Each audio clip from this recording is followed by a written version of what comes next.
First ever factory outlet Mukunda jewellery KPHB Kothapet Khammam Somajiguda Hanamkonda. నమస్కారం, మీరు చూస్తుంది సుమన్ టీవీ. నేను మీ కీర్తి.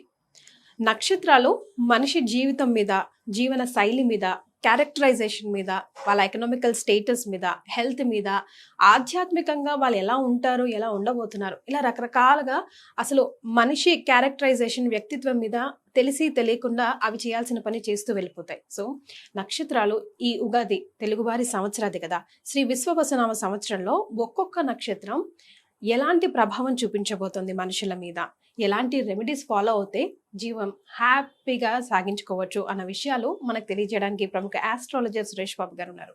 నమస్తే సురేష్ బాబు గారు. కీర్తి గారు నమస్కారం అండి. నమస్తే అండి. సురేష్ బాబు గారు, మీ నోటి నుంచి వచ్చే ప్రతి మాట కొంచెం వేదంలాగా జనాలు ఎదురు చూసే వాళ్ళు చాలా మంది ఉన్నారండి. ముఖ్యంగా మీ రాశి ఫలాలు కానివ్వండి, నక్షత్రాల ప్రభావం కానివ్వండి, థంబ్ రూల్ లాగా ఒక గన్ షాట్ లాగా వెళ్ళిపోతున్నాయి. ఆ కమెంట్ బాక్స్ చూస్తేనే దానికి పెద్ద ఉదాహరణ చెప్పొచ్చు. సో శ్రీ విశ్వవసునామ సంవత్సరంలో ఒక్కొక్క నక్షత్రం గురించి మనం సిరీస్ వైజ్ గా, ముఖ్యంగా ఫస్ట్ ఈ సంవత్సరం అంతా ఎలా ఉండబోతుందో తెలుసుకుందాం. కీర్తి గారు, మనకి మహర్షులు చాలా గొప్ప జ్ఞానాన్ని ఇచ్చారండి. 4000 శ్లోకాలు ఉన్నాయండి జ్యోతిష శాస్త్రంలో. సో మీరు అర్థం చేసుకుని భగవద్గీతలో 700 శ్లోకాలే ఉన్నాయండి. ఈ ప్రకారం లెక్కేసుకుంటే 4 లక్షల శ్లోకాల్లో 500 శ్లోకాలు వచ్చినా కానీ అద్భుతంగా జ్యోతిషం చెప్పవచ్చు అండి. మనకు తెలిసే ముందు తెలుసుకోవచ్చు అనమాట. పూర్వకాలంలో ప్రతి ఒక్కరికి తెలుసుకునేవాడు అండి.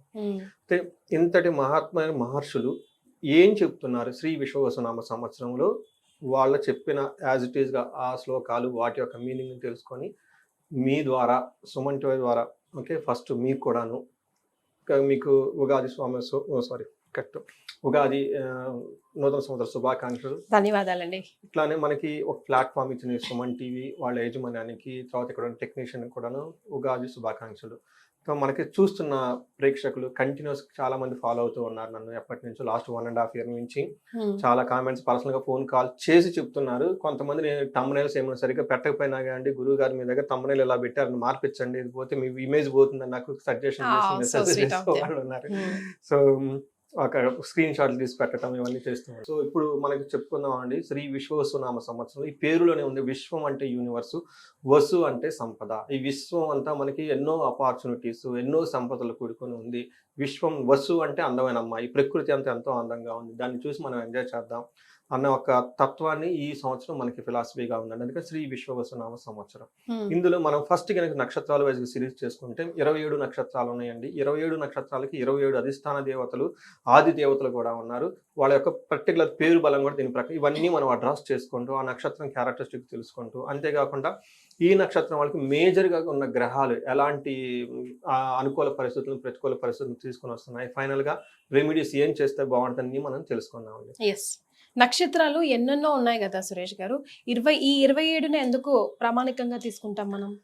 ఇది ఫస్ట్ మనకి చంద్రుడు ఒక్కొక్క రాశికి ఒక్కొక్క చాలా దగ్గరగా ఉంటాడు అనమాట. చంద్ర కళలు అంటారనమాట. ఇవి చంద్ర కళలు 15 వచ్చేటప్పటికి తిథులు, పౌర్ణమి, అమావాస్య కలిపి టోటల్గా 16 రకాల చంద్ర కళలు అంటారు అనమాట. అంతేకాకుండా ఇవి చంద్రుడు ఒక్కొక్క రాశికి ఒక్కొక్క నక్షత్రం దగ్గరగా ఉంటారు కాబట్టి ఆ నక్షత్రాలను మాత్రమే తీసుకోవడం జరిగింది అనమాట. చాలా నక్షత్రాలు ఉన్నాయి, బట్ ఇవి చంద్రుడికి దగ్గరగా ఉండటం వల్ల, చంద్రుని యొక్క ప్రభావం ఈ నక్షత్రాల మీద ఎక్కువగా ఉండటం వల్ల ఇవి తీసుకున్నారు. Right, which is the top important. మనకి మన ఇంటర్నల్ హార్డ్ కోర్ చెప్పేది నక్షత్రం అండి. సో పైనంత ఫ్లేవర్, నేను ఈ రోజు ఎల్లో కలర్, మీరు ఒక కలర్ బట్టలు వేసుకున్నారు, ఒక బట్ లోన ఇన్సైడ్ ఆఫ్ సురేష్ ఒక క్యారెక్టర్ ఉంటుంది, అది చెప్పేది నక్షత్రం.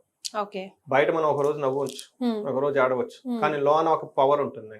చెంత తెచ్చిన పులుపు చావదని చెప్పేసి ఆ చెట్టుకి పులుపు ఆ ఫ్లేవర్ ఉంటుంది కదండి, అది స్టార్. సో అంత యాక్యురేట్ గా మనం చెప్పొచ్చు, చాలా యాక్యురేట్ గా ఉంటుంది. నక్షత్ర ఫలితాలు చాలా యాక్యురేట్ గా ఉంటుంది, చాలా హెక్టిక్ కూడా. అందుకనే చాలా మంది నక్షత్ర ఫలితాలు చెప్పండి, ఎందుకంటే 27 నక్షత్రాలు ప్రిపేర్ చేయాలి. ఇది రాసులు అనుకోండి 12 ఫట్ కూడా కవర్ చేసేయచ్చు, దానికి డబల్ ఎఫెక్ట్ ఉంటుంది. ఇది ప్రిసిషన్ కూడా అండి, చాలా లిటరేచర్ డీప్ గా ఎతకాలి దీని గురించి. రాసులు కాకుండా నక్షత్రాలు ఎప్పుడు ఎవరు చూయించుకోవాలి అంటే, కొన్నిసార్లు మనం డేట్ ఆఫ్ బర్త్ లేని వాళ్ళకి నక్షత్రాల ప్రకారంగా చూసి చెప్తూ ఉంటాం, లేదా లెటర్స్ ప్రకారంగా చూసి చెప్తాం కదా. సో అసలు ఎప్పుడు ఎవరు చూసుకోవాలి? ఫస్ట్ మనం చూసుకున్నామంటే అండి, ఫస్ట్ ప్రయారిటీ ఎప్పుడు మన జన్మ నక్షత్రం అండి. అంటే మనం డేట్ ఆఫ్ బర్త్ కనుక తీసుకొని, మనం పుట్టినప్పుడు చంద్రుడు ఏ నక్షత్రం మీద ఉన్నాడో అది మన జన్మ నక్షత్రం. అది యాక్యురేట్ గా 100% వస్తుందండి. ఆ లగ్నము రాశి కనుక తెలిస్తే ఆ దాని నుంచి మనకి దశ భుక్తి అవన్నీ తెలుస్తుంది. ఏ దశ నడుస్తుంది, ఏం తెలుస్తుంది, మన జీవితంలో జరిగే ఈవెంట్స్ అన్ని దాని ద్వారా తెలుస్తాయండి. తర్వాత కొన్నిసార్లు వచ్చేటప్పటికి మనకు అది లేదు, మన పెద్దవాళ్ళు రాసి పెట్టలేదు, మర్చిపోయాం, ఎక్కడో పోయిందనమాట. పోతే అప్పుడు మనం పేరు బలం బట్టి తీసుకోవాలి. ఇది ఎంత వరకు అవుతుంది అంటే మానసిక స్థితి ఎలా ఉంది ఆ పర్టికులర్ టైంలో అంతవరకు మాత్రమే తెలుస్తుంది. పర్టికులర్ డీటెయిల్స్ మనకు ఐడియా ఉండదు. ఒక 70% యాక్యురేట్ గా ఉంటుందని మనం అనుకోవచ్చు, 100% మనం అనుకోలేము అనమాట. మనకి అయితే మన జన్మ నక్షత్రం తీసుకుంటే ఈవెంట్స్ తెలుస్తుంది అనమాట. అతను ఏ దశలో ఉన్నాడు, ఏ భుక్తిలో ఉన్నారు, తర్వాత వీటి గురించి బాగా ఇంకా యాక్యురేట్ ఇన్ఫర్మేషన్ వచ్చేస్తుంది. బట్ అది ఉండదు కాబట్టి రైట్ అతను మానసిక స్థితి మాత్రమే తెలుసుకోవచ్చు. బాధపడుతున్నారు, దేనికి బాధపడుతున్నాడు మనకు ఐడియా లేదు. అదే జన్మ నక్షత్రం ఉందనుకోండి, ఇతని వయస్సు ఎంత, ఇతనికి ఈ దశ నడుస్తుంది, ఈ దశలో ఈ అంతర్భుక్తి ఇది నడుస్తుంది, ఈ ఈవెంట్స్ ట్రిగ్గర్ అవుతాయి, ఆ పర్టికులర్ ఈవెంట్స్ లో బాధపడుతున్నది యాక్యురేట్ గా చెప్పొచ్చు, లేదంటే బాధపడుతున్నాడు అంతే. సురేష్ బాబు గారు, భరణి నక్షత్రం గురించి తెలుసుకుందామా? సో భరణి నక్షత్రం కనుక మనం చూసుకుంటే ఇందులో భరణి 1, 2, 3, 4 పాదాలు వాళ్ళకి ప్లస్ లెటర్స్ కనుక చూసుకుంటే ఇందులో లీ, లు, లే, లో అన్న అక్షరాలు ఇదే సౌండ్ ఉన్న వాళ్ళంతా కూడా భరణి నక్షత్రం వస్తారనమాట. ఈ నక్షత్రానికి అధిపతి శుక్రుడు అండి. శుక్రవారాలు చాలా ఎక్కువగా చేస్తూ ఉండాలి, నియమంగా ఉండాలి. ఆది దేవత యముడు. ఈ నక్షత్రం వాడు చాలా నియమ నిష్ఠలతో కలిసి ఉండాలి. యమునా నదిలో స్నానం కూడా చేయాలి. వీళ్ళకి పర్మనెంట్ రెమెడీ అనమాట. వీళ్ళకి యముడు అధిదేవత కాబట్టి అండి వీళ్ళు చాలా ధర్మబద్ధంగా ఉండాలి. వీళ్ళు ఎంత ధర్మబద్ధంగా ఉంటే అంత ధర్మబద్ధంగా భరణి వాళ్ళు ధరణిని వెళ్తారని ఒక ప్రోవర్బ్, ఒక సామెత కూడా ఉంటుంది అన్నమాట. బట్ వాళ్ళకి స్ట్రెంత్ రావాలంటే నియమబద్ధంగా ఉండాలి, ఎలా పడితే అలా వాళ్ళ లైఫ్ ఉండకూడదు. యమునా నదిలో స్నానం చేయాలి. వాళ్ళిద్దరికి సిబ్లింగ్స్ కాబట్టి కరెక్ట్, మీకు ఆల్రెడీ ఆ జ్ఞానం ఉంది, సంతోషం. సో ఇది అందుకని ఏం చెప్తారంటే ప్లస్ మనకి యోగా శాస్త్రంలో యమ అని కూడా ఉంటుంది. యమ నియమ అని, యమ అని కొన్ని ప్రిన్సిపల్స్ ఉంటాయి. ఇవి కూడా వీళ్ళు ఫాలో అవ్వాలండి. చాలా శక్తి వస్తుందండి, పవర్ఫుల్ తయారవుతారు. చాలా మంది ఈ నక్షత్రంలో పుట్టినా కానీ బాధలను రాస్తారంటే ఇది చేయరు. అది అంటే యోగం ఉంటే కనుక వాళ్ళు యాక్టివ్ చేసుకోవాలి. ఇప్పుడు నా దగ్గర షుగర్ ఉంటుందండి, ఆ షుగర్ ప్లేస్ లో షుగర్ ఉంటుంది, నా ప్లేస్ లో నేను ఉపయోగం ఏంటి, మనం వెళ్ళి అట్లీస్ట్ దాన్ని తీసుకొని తిని నోట్లో పెట్టుకోగలగాలి కదా, అప్పుడు ఆ స్వీట్నెస్ వస్తుంది. అలానే దేవుడు మనకి అన్ని అద్భుతాలు ఇస్తాడండి మన చుట్టూ ఉంటాయి. అది మనం ఆ యోగాన్ని యాక్టివేట్ చేసుకొని షైన్ చేసుకుంటే మనకి ఆపర్చునిటీస్ కనిపించేస్తాయి ఆటోమేటిక్. అందుకని భరణి నక్షత్రం వాళ్ళు చాలా మంది మంచి ప్లేస్లో ఉంటారండి. చాలా మంది ఏమి తెలవని అమాయకంగా కూడా ఉంటారండి. అది అందుకని గురువు యొక్క కృప ఉండాలి ఏదైనా చేయాలంటే. మన షైనింగ్ చేసుకునేది మన రెస్పాన్సిబిలిటీ. మీరు అన్నారు కదా, చదువుకోవాలి, తెలుసుకోవాలి, మన జాతకాన్ని మనం ఎందుకు తెలుసుకోవాలని ఇదేనండి. మన ట్రెడిషన్ లో పుట్టిన వెంటనే జాతక చక్రం రాబేస్తారు, ఎందుకంటే ఇదేనండి రీజన్. కానీ భరణి అనగానే అమ్మ దోషభరితమైన నక్షత్రం, శాంతులు చేయాలి అంటున్నారు కదండి. అందుకదండి ఇది యముడు కదా, నియమ నిబంధనలు ఎక్కువగా ఎలా పడితే అలా చేయకూడదు. మీరు చెప్పింది కరెక్ట్, అవి చెప్పింది. ఎందుకంటే అందుకని ఆ నక్షత్రం వాళ్ళు ఆ స్పిరిట్ లో ఉన్నప్పుడు అలానే ఉండాలి. వాళ్ళు వేరే ఎన్విరాన్మెంట్ లో వాళ్ళు పడరు అనమాట. అందుకని ఇది ఎంత నియమంగా ఉంటే అంత బాగా షైన్ అవుతుంది, ఎంత క్యాజువల్ గా ఉంటే అంత పోతుంది అనమాట. తర్వాత వీళ్ళకి ఈ కందాయ ఫలాలు కనుక చూసుకుంటేనండి వీళ్ళకి 6, 1, 1 అండి. అంటే ఫస్ట్ 4 months వచ్చేటప్పటికి 6, తర్వాత వచ్చేటప్పటికి 1, తర్వాత 1 అని చూపిస్తుంది. ఈ నెంబర్లు ఏంటి అని మీరు అడిగితే వీళ్ళు 6 ఉండటం వల్ల ధనలాభం చాలా చక్కగా ఉంటుంది ఫస్ట్ 4 months, అంటే మార్చి నుంచి జూన్ వరకు.